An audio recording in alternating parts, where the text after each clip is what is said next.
What's the meaning of bargeboard?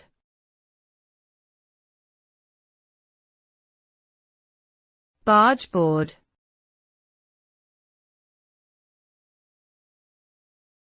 Bargeboard.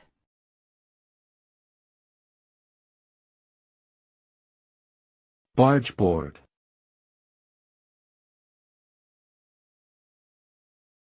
Bargeboard.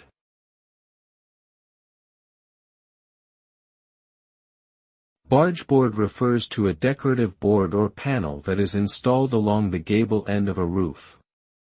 Its primary purpose is to cover and protect the exposed end of the horizontal timber that supports the roof's overhang, which is also known as the barge.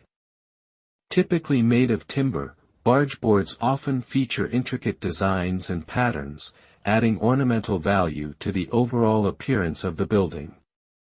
In addition to their decorative function, bargeboards also help to prevent water from seeping into the roof cavity, protecting the building from potential moisture damage and decay. Bargeboards are commonly found in traditional and historic architectural styles, particularly in the United Kingdom and other parts of Europe.